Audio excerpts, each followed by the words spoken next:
sur la liste de ceux qui vont témoigner.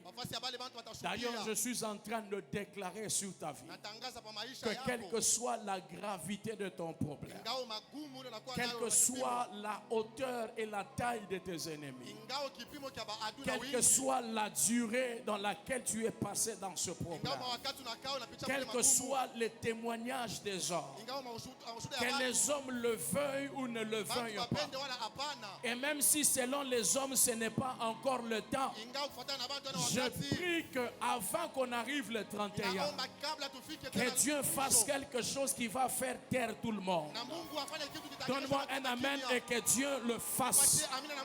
Je prie qu'avant que nous ne puissions arriver le 31, que Dieu fasse quelque chose qui va faire taire tout le monde. Qu'avant qu'on arrive le 31, que Dieu fasse quelque chose qui va étonner plusieurs. D'ailleurs, je suis en train de prophétiser sur ta vie que le temps est arrivé où que les choses que l'œil n'avait jamais vues, que l'oreille n'avait jamais entendues, les choses qui n'étaient jamais montées dans le cœur des hommes, je prie que le Dieu de CMCC fasse de toi l'échantillon des choses que les hommes n'avaient jamais vues, que les hommes n'avaient jamais entendues, que les hommes n'avaient jamais eu dans leur cœur.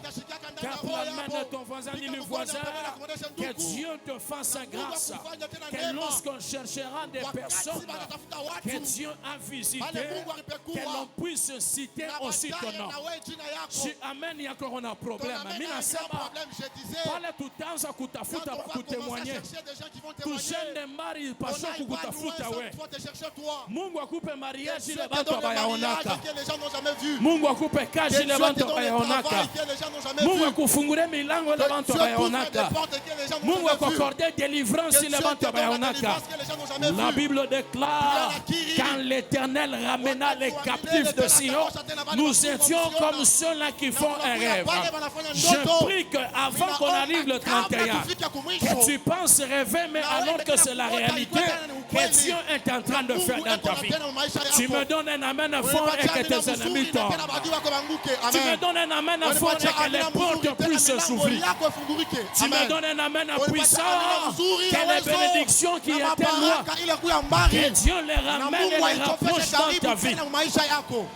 Amen. Alléluia. Amen. Que Dieu soit béni. Alors nous sommes en train d'évoluer.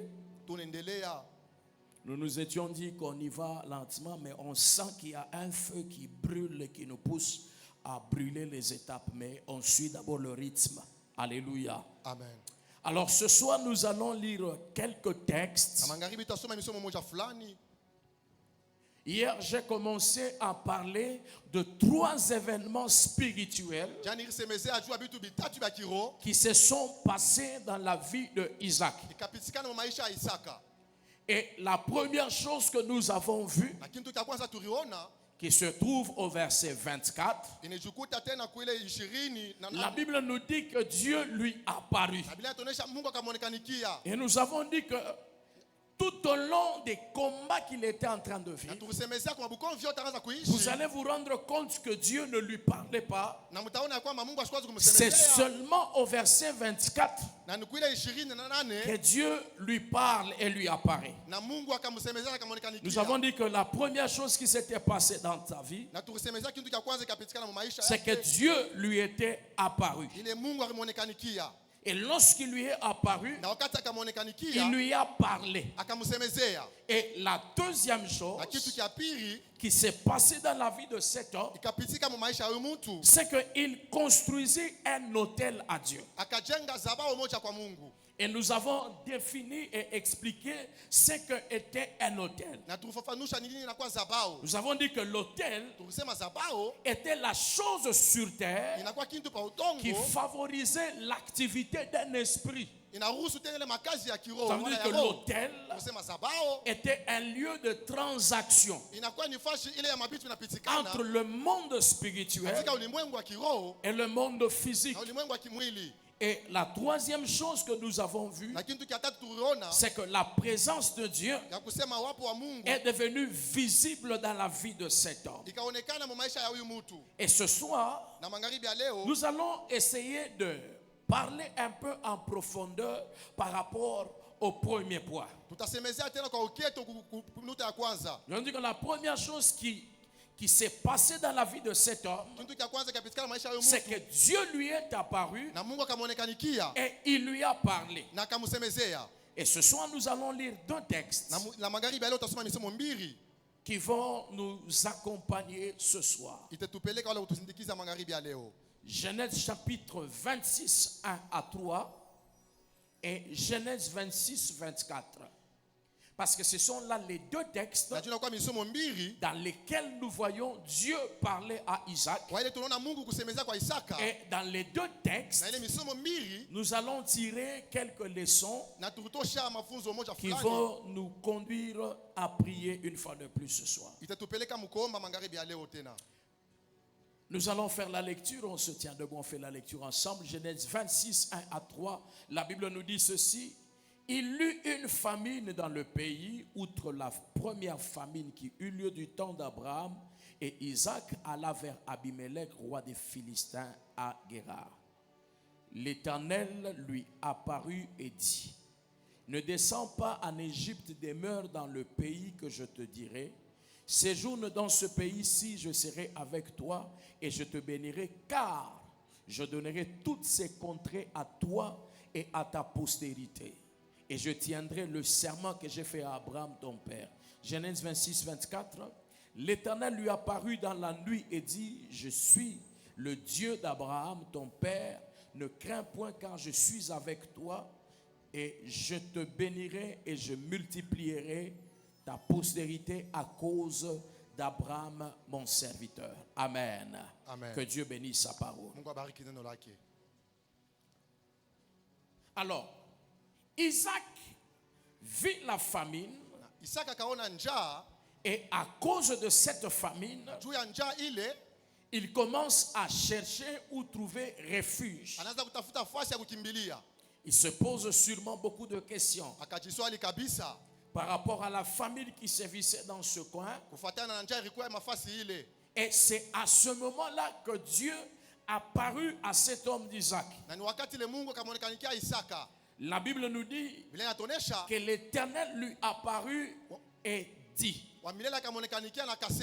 C'est-à-dire quand vous regardez dans la suite de l'histoire, la finalité de l'histoire, vous allez voir que Dieu a accompli ce qu'il lui avait promis. Quand vous comparez Genèse chapitre 26, le premier verset jusqu'au troisième, et Genèse 26, 24, vous vous rendez compte que Dieu, ce qu'il a promis, c'est encore la même chose qu'il a dit, bien que Isaac, au verset 24, n'était pas au même niveau de vie qu'au verset 21.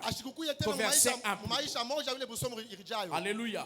C'est-à-dire, Dieu lui est apparu et lui dit. C'est-à-dire, quand nous commençons à examiner en profondeur ce texte, vous allez comprendre que s'il a été capable de faire cette marche, c'est parce qu'avant cette marche, il y a un Dieu dit au début. Est-ce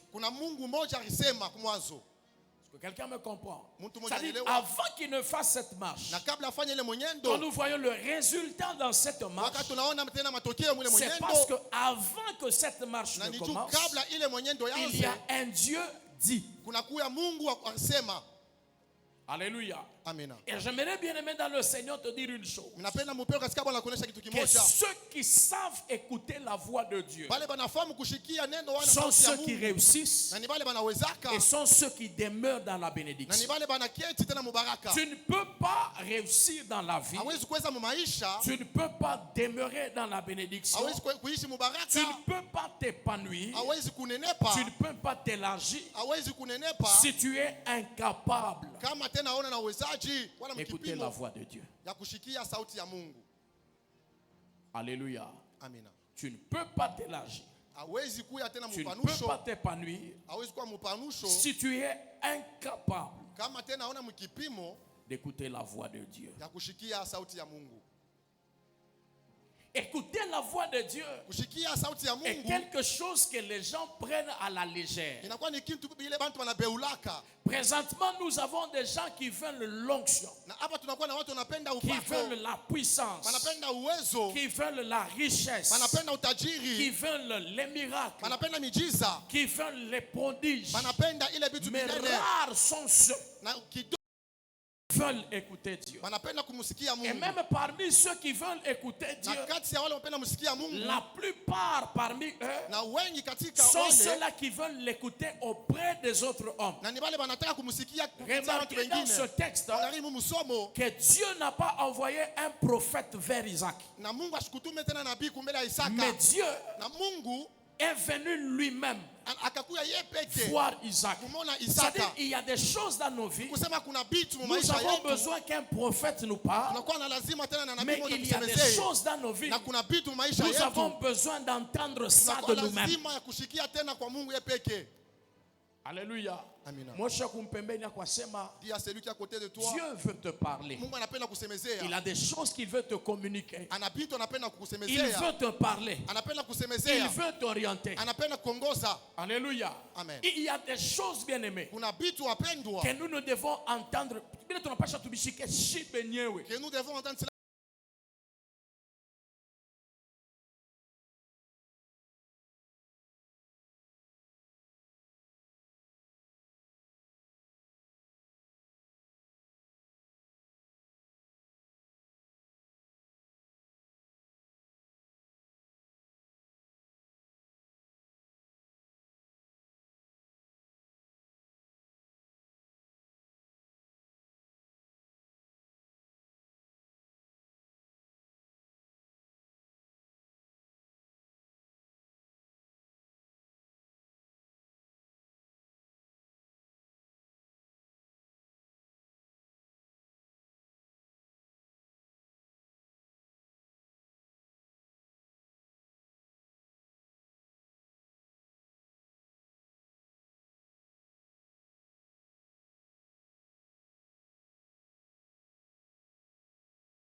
La première chose qui nous permet pour écouter la voix de Dieu, c'est lui appartenir.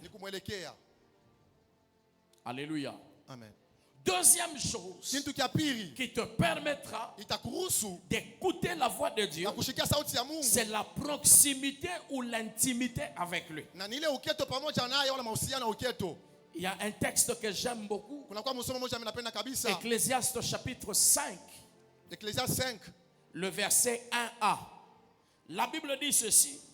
Prends garde à ton pied lorsque tu entres dans la maison de Dieu. Approche-toi pour écouter. Alléluia. Amen. Beaucoup de gens ne parviennent pas à écouter Dieu parce qu'ils ne veulent pas s'approcher de lui. Approche-toi pour écouter. C'est-à-dire, lorsque tu t'approches de lui, le fait de t'approcher de lui te permet de l'écouter facilement. Comment est-ce qu'on s'approche de Dieu? On s'approche par une vie de pureté. Comment est-ce qu'on s'approche de Dieu? On s'approche par une vie de prière. Comment est-ce qu'on s'approche de Dieu? On s'approche de Dieu par une vie de méditation. Lorsque tu t'approches de Dieu, c'est à ce niveau-là que tu pourras être capable d'écouter sa voix.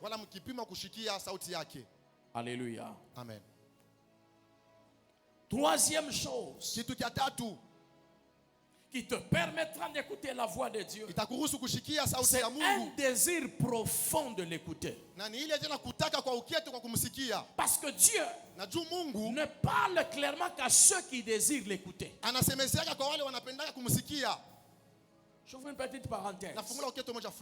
Un prophète qui ne prête pas attention à la voix de Dieu ne communiquera jamais la pensée de Dieu.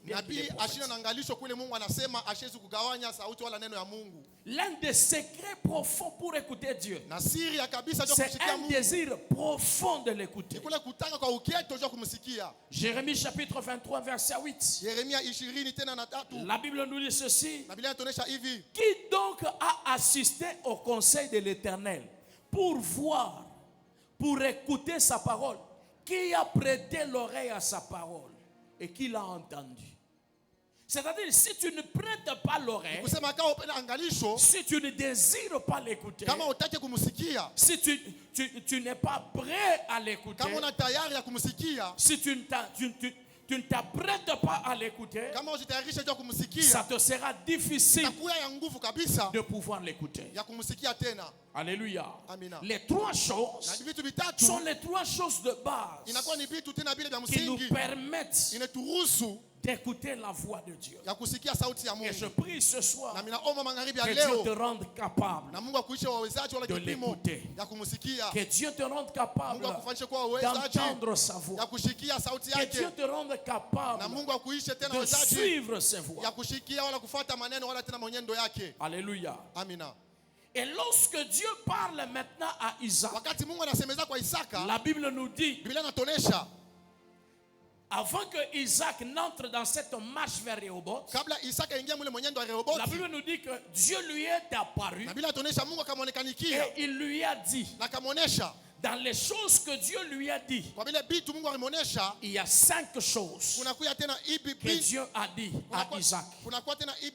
Et ces 5 choses sont les 5 choses que Dieu dit à toutes les personnes qui sont destinées à la grandeur. Alléluia. Est-ce que vous êtes avec moi? La première chose, quand Dieu parle à Isaac, la première, il lui donne des interdictions. C'est-à-dire quand il s'approche d'Isaac, il dit Isaac, ne va pas en Égypte. Même si partir en Égypte est à la mode. Même si tout le monde part en Égypte. Mais Isaac, toi, puisque tu es Isaac, et que j'ai une mission particulière avec toi, tu ne dois pas aller en Égypte. Bien-aimé dans le Seigneur, tu ne peux pas faire de grandes choses avec Dieu si tu n'as pas des interdictions que Dieu t'a données. Si tu ne connais pas les choses que Dieu t'a interdites, si tu es capable de tout faire, tu es à l'aise à tout faire, tu es à l'aise à tout copier, bien-aimé dans le Seigneur, tu ne feras rien de grand avec Dieu. Et remarquez que quand Dieu lui parle, il ne lui parle pas premièrement de la bénédiction. Il commence par une interdiction d'abord. Et c'est cette interdiction qui le conduira à la bénédiction. Si tu ne sais pas suivre les interdits de Dieu, ça te sera difficile d'avancer dans ta destinée. Nous avons des grands serviteurs de Dieu, des grandes servantes de Dieu, mais qui ont mis de côté les interdits et qui ont voulu vivre comme tout le monde. Et c'est pourquoi même dans leur ministère, même dans leur parcours avec Dieu, il n'y a plus de grandes choses parce qu'il n'y a plus d'interdits. Alléluia. Amen. Dans la vie, il y a les péchés à fuir et il y a les interdits que Dieu te donne à toi seul. Quand le petit enfant naîtra, qu'on ne lui coupe pas la tête, qu'on ne lui coupe pas les cheveux. Pendant la grossesse de Jean-Baptiste, que sa mère ne prenne pas l'alcool. C'est-à-dire quand Dieu appelle une personne, quand Dieu destine une personne à des grandes choses, la première chose, il te donnera des interdits. Est-ce que je parle à quelqu'un? Tu arriveras à un niveau où tu te dis, Dieu, qu'est-ce que je t'ai fait pour que tu me refuses de faire certaines choses? Alléluia. Amen. Et ce soir, même quand tu seras en train de prier, je voudrais que tu arrives à un niveau où tu dis à Dieu, Seigneur, quelles sont les choses que tu me défends à moi de faire? Alléluia. Amen. Dieu, tu ne veux que je quelles sont les choses que tu ne veux pas que moi je fasse? Le problème aujourd'hui, c'est que tout le monde veut être tout le monde. Tout le monde veut faire ce que tout le monde fait. Bien-aimé dans le Seigneur, il y a des choses précises que Dieu ne veut pas que toi tu fasses. Si je dois parler même aux jeunes qui sont plus nombreux que les papas ici. Dans ce siècle, les jeunes ont une certaine façon de vivre. La Bible dit, ne vous conformez pas au siècle présent. Il y a des choses que le siècle présent a normalisé, mais que nous de CMCC, nous devons mettre à côté. Je prie ce soir que Dieu te révèle tes interdits et qu'il te donne la force de fuir ces choses. Amen. Alléluia. Amen. Moi je suis dis à celui qui est à côté de toi, le ministère sans les interdits, ça ne va pas persévérer. Alléluia. Amen. Mon français bi na toka sa mubaya. Ni bisema tu mswahili butumishi wa shop bijila. Alléluia. Mtumishi wa Mungu hawezi kwa tu ukutu sabantu bote. Non. Un serviteur de Dieu a des choses que Dieu lui a interdit personnellement de faire. Et si Dieu, j'aimerais te dire ceci, toi qui es ici, peut-être tu te poses des questions. S'il y a des choses que Dieu te défend, j'aimerais que tu saches que tu es destiné à des grandes choses. Amen. Alléluia. Amen. Lorsqu'il apparaît à Isaac, il lui défend d'aller. Il faut faire mon niveau moya. Unamshikia Mungu eko nakukataza ya kufanya. Yes. Alléluia. Amen. C'est-à-dire unafanya mambo moya. Tu veux faire quelque chose? Mungu anamesa non, mais Dieu te dit non, toi tu ne peux pas faire ça. Alléluia. Amen. Tu regardes le mari d'autrui, tu la mode pampamona benzako. Kama na wewe mkristo unakuwa msema alléluia na mikono na nyangula, mais tu as cette vie là, tu n'iras nulle part. Yes. Sema amen bien. Amen. Ongeza tena volume, amen. Amen. Oui. Wabenye ni wabenyewe. Le mari d'autrui ne t'appartient pas. Alléluia. C'est ça même. Parce que Rehoboth marche vers Rehoboth. Ça commence avec des interdits, pas avec la bénédiction. C'est-à-dire si tu n'aimes pas le message de ce soir, C'est-à-dire tu te bloques toi-même, tu ne veux pas avancer.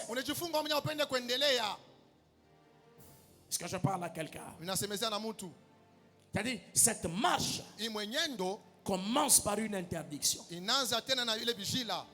Deuxième chose, dans ce que Dieu lui dit, Dieu ne lui donne pas seulement une interdiction, mais Dieu lui donne aussi une orientation. Ou chaîne mon Égypte, ne pars pas en Égypte, mais va telle part. C'est-à-dire, il y a des choses que Dieu t'interdit, mais il y a aussi des orientations que Dieu te donne. Parce que la grandeur est liée aussi quelque part à l'espace où Dieu te voit. Si tu ne sais pas savoir qu'est-ce que Dieu te veut, il te sera aussi difficile de savoir où tu pars. Qu'est-ce que Dieu te veut? J'ai un business. J'ai un projet. Je veux réaliser telle chose. Mais est-ce que c'est que tu veux faire, là où tu veux le faire, la manière dont tu veux le faire, est-ce que c'est ce que Dieu veut pour toi? Alléluia. Amen. Regarde ton voisin, dis le voisin, ce soir, je refuse de copier les gens. Je refuse de copier les voisins. Je vais demeurer dans la présence de Dieu jusqu'à ce qu'il me dise quoi faire. Jusqu'à ce qu'il me dise comment le faire. Quand j'ai le quoi faire de Dieu et le comment faire de Dieu, même si les oppressions viennent, même si les combats viennent, je sais que puisque c'est Dieu qui m'a donné cette orientation, aucune opposition ne tiendra devant moi. Par moment, nous échouons certaines choses. C'est parce que nous faisons entrer dans des histoires nous-mêmes. Et nous voulons que Dieu puisse venir nous accompagner après. Mais cet homme, Dieu lui donne des directives. Dieu lui donne une orientation. Et il suit cette orientation. Moi, je connais des sœurs que moi, personnellement, j'ai encadrées, qui ont refusé certains fiancés parce qu'ils n'avaient rien. Non, papa, où est tout à l'heure la Bible? Non. Avec celui-ci, j'irai avec lui où? On commencera à manger des versets. Parce il ne connaît que la prière, donc prière tout Alléluia. Simplement. Amen. Mais les années sont passées. C'est lui qu'on critiquait et la Bible boule. Et Dieu arrange cet homme. Il le recadre trop bien. Et la sœur qui était en train de parler, elle s'est dit, papa, je regrette l'erreur que j'ai commise. Nous, on a déjà béni. Est-ce que tout a débéni? Est-ce qu'on peut enlever la bénédiction? Non. Alléluia. Amina. Regarde ton voisin, ne me refuse pas parce que je n'ai pas de forme. Ne me rejette pas parce que ma forme ne te plaît pas. Amen. Ne me chasse pas de ta vie parce que je suis sans valeur. Si Dieu m'a mis dans ta vie, il sait que je suis la personne qu'il faut pour toi. Et il sait qu'au temps favorable, je serai une grande délivrance pour toi. Tape la main de ton voisin, dis le voisin. Accepte de respecter les orientations de Dieu. Parce que c'est dans les orientations de Dieu que les miracles se font. Amen. Alléluia. Amen. Dieu peut te rendre riche, mais en te faisant passer par le commerce de la braise. Mais on a makala, on a sema no minenda kufungula shop ya iPhone. Toi tu regardes le brisement, au minenda kufungula magasin iPhone. Alléluia. C'est-à-dire c'est seulement quand tu suis ce que Dieu te demande de faire. C'est là qu'il y a la grandeur. Et cette grandeur est attachée à toi. Et c'est-à-dire aussi que toute personne qui va essayer de te copier, elle va échouer. Mais toi, puisque Dieu t'a orienté là, c'est toi qui réussiras là. C'est ce qui explique que à Guérard, même si c'était leur terrain, ils n'ont pas réussi parce que Isaac, lui, c'est Dieu qui lui a envoyé là-bas. Yes. Alléluia. Amen. Nous échouons beaucoup de choses. C'est C'est parce qu'on ne sait pas suivre l'orientation des yeux. Aussi longtemps que le choix des conjoints, des fiancés est flou, tu ne sauras pas avancer. C'est-à-dire, c'est-à-dire ce soir, flou. des choses qui sont floues.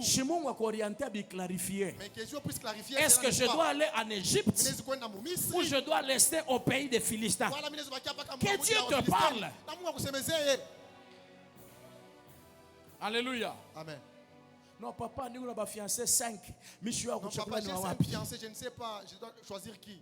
Alléluia. Amen. Que Dieu te dise où tu dois aller. Alléluia. Amen. Oh, ça on y va vite. C'est-à-dire, la deuxième chose, après lui avoir donné une interdiction, Dieu lui donne une orientation. Et la troisième chose, Dieu lui donne l'assurance de sa présence. Alléluia. Amen. Il faut toujours avoir l'habitude. Quand Dieu vous donne une orientation, il faut avoir l'habitude de prier, de dire à Dieu, Seigneur, je n'irai pas si toi tu ne pars pas avec moi. Alléluia. Amen. Et une personne qui m'a plu dans cette décision, c'est Moïse. Dieu lui dit, pars, j'enverrai un ange devant toi. Moïse a regardé. L'ange n'a pas un grand cœur comme le cœur de Dieu. Moïse savait que là où si j'accepte que je prie, on peut arriver en désert. Moïse a piqué les calculs. Et Moïse a dit, si c'est un ange, je refuse.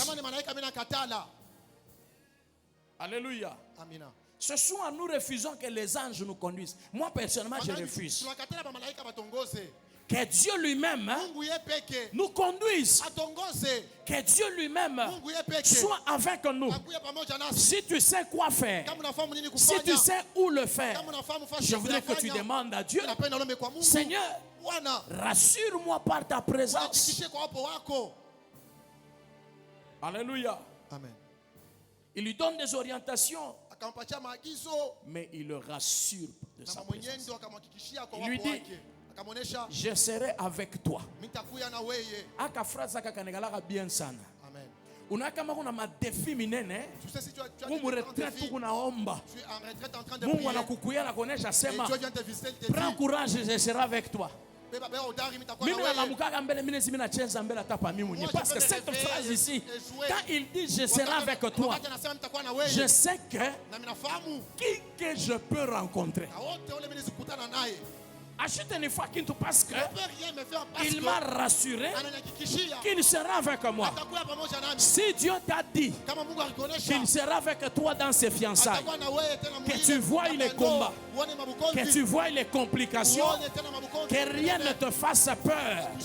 Parce que lui, quand il dit sera avec toi, il prend au sérieux cette phrase-là.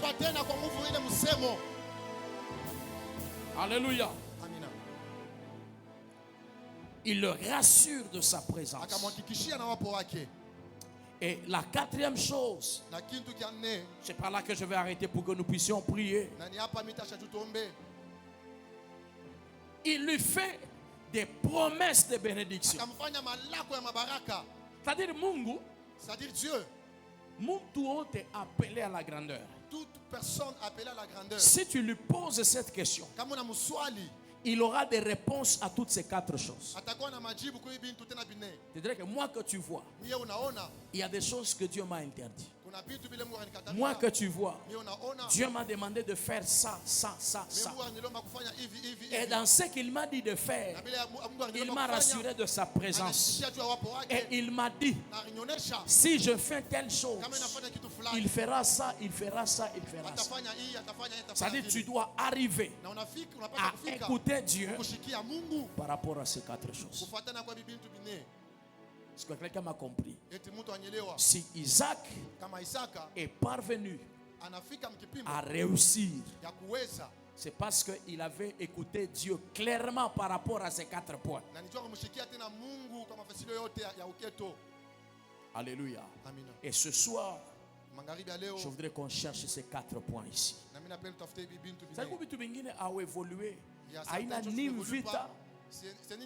C'est parce que tu as mis tes interdits à côté. C'est tout. Certaines choses, tu échoues parce que tu n'es pas parti dans la direction où Dieu voulait que tu partes. Toi, tu te dis non, comme en Égypte, c'est bien que je reste en Égypte. Mais pourtant, Dieu te voit ailleurs. Certaines choses, nous échouons parce que Dieu ne nous a jamais parlé et nous dit qu'il est présent avec nous dans tel dossier, dans tel ministère, dans tel projet. Et la 4e chose, nous sommes en train de nous poser beaucoup de questions parce qu'on ne connaît pas les bénédictions attachées à ce que Dieu nous demande. Alléluia. Est-ce que quelqu'un a compris mon message ce soir? Alors, j'aimerais comprendre. Le premier sujet de prière. Aujourd'hui, nous allons prier par sujet de prière. Tu vas parler à Dieu. Seigneur, quelles sont les choses que tu m'interdis à moi de faire? J'aimerais t'écouter. Je sais que tu as une grande mission avec moi. Je sais que tu as des projets avec moi. Mais quelles sont les choses que tu ne voudrais pas que moi je fasse? Avec mon argent, il y a des choses que tu ne voudrais pas que je fasse. Avec mon ministère, il y a des choses que tu ne voudrais pas que je fasse. Avec ma beauté, il y a des choses que tu ne voudrais pas que je fasse. Alléluia. Amen. Et c'est par là que je voudrais qu'on commence. Je voudrais que chacun de nous entre en prière et dise à Dieu, Seigneur, parle-moi. Seigneur, aujourd'hui, je veux t'écouter. Quels sont mes interdits à moi? Quelles sont les choses que tu m'interdis de faire? Élève ta voix, prie au nom de Jésus.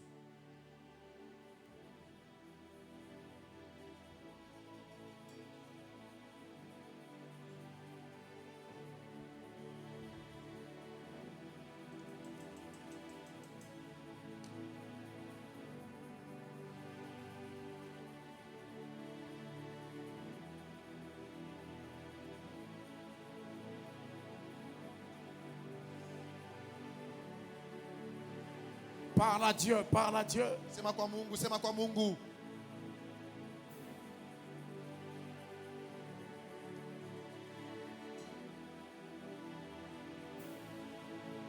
Parle à Dieu ce soir. Sema kwa Mungu magharibi ya leo. Seigneur, quelles sont les choses que tu m'interdis à moi de faire?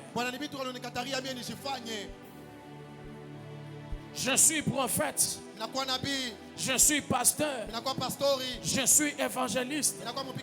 Dieu m'utilise dans tel couloir. Dieu m'utilise dans telle dimension. Mais quelles sont les choses, oh Dieu, que tu ne voudrais pas que je fasse? Quelles sont ces choses qui me bloquent dans mon office? Est-ce que tu peux prier? Seigneur, je suis commerçant. Seigneur, je suis homme d'affaires. Seigneur, je suis femme d'affaires. Seigneur, je suis ceci. Seigneur, je suis cela. Quelles sont les choses que tu aimerais que je laisse? Quelles sont les choses que tu ne voudrais pas que moi je fasse? Est-ce que quelqu'un peut prier? Quelqu'un peut prier? Quelqu'un peut prier? Quelqu'un peut prier? Élève ta voix, prie. Élève ta voix, prie. Élève ta voix, prie. Est-ce que quelqu'un peut prier? C'est la prière la plus importante que tu peux faire ce soir. C'est la prière la plus importante que tu peux faire ce soir. Parce que cette prière vient te reconnecter à ta destinée. Parce que cette prière vient te reconnecter encore à ton onction. Parce que cette prière vient te rendre encore malléable et flexible dans les mains de Dieu. Est-ce que tu peux prier?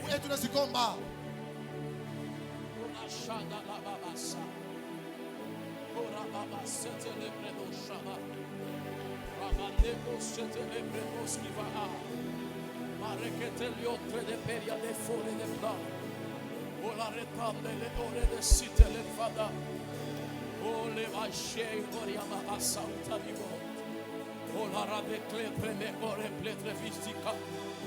Oh Dieu de gloire, je viens encore, oh Dieu.